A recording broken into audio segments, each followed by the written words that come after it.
அஸ்ஸலாமு அலைக்கும் வரஹ்மத்துல்லாஹி வபரகாத்துஹு. அவுது பில்லாஹி மினஷ் ஷைத்தானிர் ரஜீம். பிஸ்மில்லாஹிர் ரஹ்மானிர் ரஹீம்.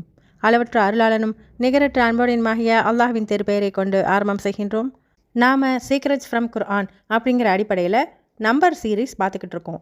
இதில் 1 to 3 வரைக்கும் உள்ள பாகங்கள் பார்க்காதவங்க பார்த்துட்டு வரும்போது இன்றைய பதிவில் நாம் 4வது நம்பரை பற்றி பார்க்குறது நமக்கு கூடுதல் புரிதலை ஏற்படுத்தும்.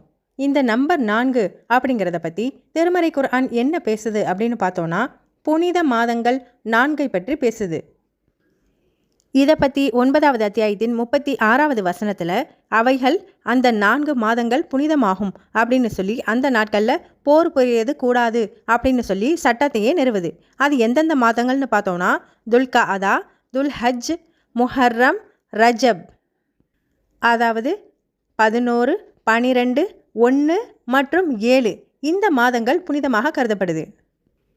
இந்த மாதங்கள் நம்மளை செல்ஃப் கண்ட்ரோலோடு நமக்கு பிடிக்காவிட்டாலும் அல்லாஹ் சொல்லிட்டான் அப்படிங்கிற காரணத்துக்காக நாம் போர் புரியாமல் இருக்கிறதும் சண்டையிடாமல் இருக்கிறதும் நமக்கு ட்ரைனிங் பீரியடாக அல்லாஹ் செல்ஃப் கண்ட்ரோலை ஒவ்வொன்றுத்துக்கும் ஒரு பவுண்டரியை நியமிக்கிறான். அப்போது குர்ஆன் இந்த புனிதமான 4 மாதங்களை பற்றி பேசுது. அதே போல் திருமறை குர்ஆன்லேயே 4 சாட்சியங்களை பற்றி சொல்லுது. இஸ்லாத்தில் அருவருக்கத்தக்க தவறு அப்படின்னா அது விபச்சாரத்தை சொல்லலாம். அந்த தவறு ஒருத்தர் செஞ்சிட்டாங்க, ஒருத்தர் மேலே இந்த மாதிரி ஒழுக்கக்கேடான ஒரு பழி வந்து விழுகுது அப்படின்னா அதுக்கு முன்னாடி அவங்க 4 சாட்சியங்களை அதற்கு சாட்சியாக கொண்டு வரணும் அப்படின்னு இஸ்லாம் நமக்கு கட்டாயமான சட்டமாக சொல்லி காட்டுது.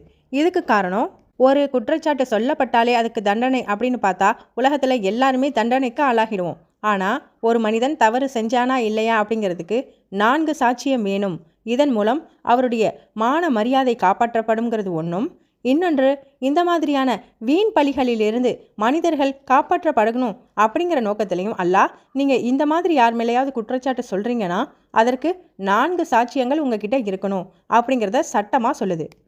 இதுக்கு அடுத்து இந்த உலகத்தை பார்த்தாலும் நாம் 4 கட்டமைப்புகளை பார்க்கலாம். அதாவது கிழக்கு, மேற்கு, தெற்கு, வடக்குன்னு சொல்லி அல்லாஹ் தஆலா இந்த பூமியை மனிதர்களுக்காகவே படைத்து பரிபாலிக்கக்கூடியவனாக இருக்கக்கூடிய அவன் நமக்காக 4 திசைகளை ஏற்படுத்தியிருக்கான். அப்போது அல்லாஹ்வின் பார்வையில் இந்த 4 அப்படிங்கிற நம்பர் ஒழுங்கமைப்பாகவும் பாதுகாக்கக்கூடியதாகவும் ப்ரொட்டெக்ஷனாக மனிதர்களுக்கு இருக்கிறதாக கருதப்படுது.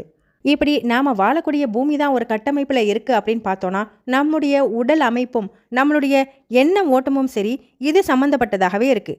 மென்டல் பேலன்ஸ்னு சொல்லுவோம். அதாவது மனித மனம் 4 பகுதிகளாக பிரியுது. தாட்ஸ் அதாவது நம்முடைய சிந்தனை, மேலும் எமோஷன் நம்முடைய உணர்வுகள், பிஹேவியர் நம்முடைய செயல்பாடுகள், என்விரான்மெண்ட் நம்முடைய சூழ்நிலை. இதை பொறுத்து தான் நாம் எப்படிப்பட்ட ஆள் அப்படிங்கிறத நிர்ணயம் பண்ண முடியும். இந்த நாளும் சரியாக இருக்கும் பட்சத்தில் அவன் ஒரு சிறந்த மனிதனாக இருப்பான். இதில் ஒன்று இன்பேலன்ஸ்டாக இருந்தாலும் கூட அந்த மனிதன் வழி தவறுறதுக்கான எல்லா வாய்ப்புகளும் அவனுக்கு திறக்கப்பட்டுடும். அப்போது அல்லாஹ் இந்த கம்ப்ளீட் யூனிவர்ஸையும் ஒரு விதமான ஸ்ட்ரக்சரில் படைச்சிருக்கிறத நம்ம கவனிக்கலாம். இந்த குர்ஆன் அடிப்படையில் பார்க்கும்போது எல்லாமும் சரியான ஒரு பேட்டர்னில் இருக்குது. அதாவது 4 திசைகள் இருப்பதும் 4 பருவ கால நிலைகள் இருக்கிறதும் 4 பேசிக்கான எலமெண்ட்ஸ் நீர், நிலம், காற்று, நெருப்புன்னு சொல்லி இந்த எலமெண்ட்ஸ் ஆகட்டும் எல்லாமுமே நம்பர் 4 குறிக்கக்கூடியதாகவே இருக்கிறத நம்ம கவனிக்கலாம். இவைகள் தானாக உருவாக்கப்பட்டதுன்னு சிலர் சொல்லலாம். ஆனால் இது அல்லாஹ்வுடைய டிவைன் பிளான். இது இப்படி தான் இருக்கணும், அப்போ தான் சரியாக இருக்கும்னு அல்லாஹ் தஆலா எல்லாத்தையும் தீர்மானித்து சரியான முறையில் அதனை சரி செஞ்சுக்கிட்டும் இருக்கான். ஆக மனிதன் தன்னை சுற்றி இருக்கக்கூடிய எல்லா விஷயத்துலையும் இந்த 4 கேட்டகரியை பார்த்து தான் அவன் வாழ்கிறான். ஆனால் மிகப்பெரிய உண்மை அப்படிங்கிறது மனிதர்களுடைய கட்டமைப்பும் கூட, நம்மளுடைய பயோலாஜிக்கல் ஸ்ட்ரக்சரை பார்க்கும்போதும் கூட மனித வாழ்க்கையில் 4 கட்டமைப்புகள் சொல்லப்படுது. அல்லாஹ் தன்னுடைய திருமறையில் 30வது அத்தியாயத்தின் 54வது வசனத்தில் நம்முடைய வளர்ச்சியை பற்றியும் மனிதன் எப்படி இருப்பாங்கிறத பற்றியும், சைல்ட்ஹுட் அதாவது நம்முடைய குழந்தை பருவத்தை பொறுத்து அந்த பருவத்தில் நம்ம எல்லாரும் வீக்கான ஒரு நிலையில் இருப்போம். அதுக்கு அடுத்து யூத் அப்படின்னு சொல்லப்படக்கூடிய அந்த பருவத்தில் நாம் இளமையாக ரொம்ப ஸ்ட்ராங்காகவே இருப்போம். அதனை அடுத்து அடல்ட்ஹுட் அப்படின்னு சொல்லி அந்த காலங்களில் நம்முடைய எனர்ஜி இன்னும் பீக்கில் இருக்கக்கூடியதாக இருக்கும். அதனை தொடர்ந்து ஓல்டேஜ் நம்முடைய முதுமை நிலையில் நாம் மறுபடியும் வீக்னஸை உணர ஆரம்பிச்சிருவோம். இப்படியாக 4 ஸ்டேஜஸ் நம்மளுடைய லைஃப்பில் நாம் இந்த பயணத்தில் இந்த ஸ்டேஜ்களை தாண்டாமல் எதுவும் ஒன்றும் முடியாது. இதனை தான் ஹியூமன் லைஃப் சைக்கிள்னு சொல்லுவோம். இந்த சிஸ்டத்தை எல்லாரும் தாண்டி தான் வரணும்.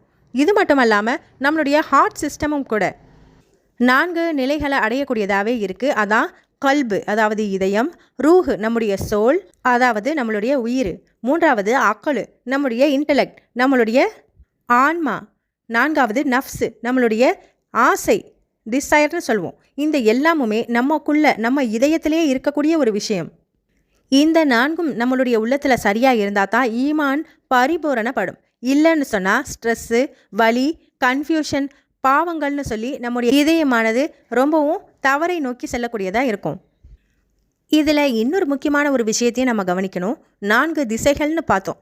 ஆனால் நம்மளை சுற்றி 4 பகுதிகள் இருக்கிறத நாம் மறந்துருக்க மாட்டோம். அல்லாஹ் இதை பற்றி தன்னுடைய திருமறையில் 7வது அத்தியாயத்தின் 17வது வசனத்தில் சொல்லும்போது, ஷைத்தான் நம்மளை எப்படிலாம் அட்டாக் பண்ணுவான், எந்தெந்த திசைகள்லேருந்து நம்மளை தாக்க வருவான், நம்மளை வலிக்கெடுத்து நரகத்தில் தள்ளணும் அப்படிங்கிறது தான் அவனுடைய முக்கிய நோக்கமாக இருக்குது. அதனை சரிவர நிறைவேற்றுவதற்காக அவன் நம்முடைய முன்புறமும் பின்புறமும் வலது பக்கமும் இடது பக்கமுமாக எல்லா திசைகளையும் நம்மளை சுற்றி வளைத்து நம்மளை தாக்குதல் நடத்துவான். நம்முடைய ஈமானை பறித்து நம்மளை தீமையின் பக்கம் வழி நடத்த முயற்சி பண்ணுவதாக அல்லாஹ் இந்த வசனத்தில் சொல்லி காட்டுறான். இப்படியாக இந்த நம்பர் 4 அப்படிங்கிறது மனிதனுடைய வாழ்க்கையில் ரொம்ப முக்கியமான ஒரு பங்கு வகிக்கிறத நம்ம தெரிஞ்சுக்கிட்டோம். அப்போது அல்லாஹ் ஒவ்வொரு நம்பருக்கும் அதன்குள்ள பல ரகசியங்களை பொதித்து வச்சுருக்கான். அதனை தெரிஞ்சுக்கத்தான் நாம் முயற்சி செய்கிறோம். அந்த அடிப்படையில் இன்றைய பதிவில் நாம் நம்பர் 4 சம்பந்தமான விளக்கங்களை தெரிஞ்சிருக்கோம். அது உங்களுக்கு பயனளிக்க கூடும்னு நம்புகிறோம். இது போன்ற விளக்கங்களுக்கு தொடர்ந்து இல்முல் இஸ்லாமோடு இணைந்திருப்போம். நல்ல விஷயங்களை நாமும் தெரிந்து அதனை அடுத்தவர்களுக்கும் தெரியப்படுத்தி அந்த நன்மையையும் அடைந்து கொள்ளும் வாக்கியத்தை அல்லாஹ் நம் அனைவருக்கும் தந்தருள்வானாக என்ற பிரார்த்தனையோடு அஸ்ஸலாமு அலைக்கும் வரஹ்மத்துல்லாஹி வபரகாத்துஹு.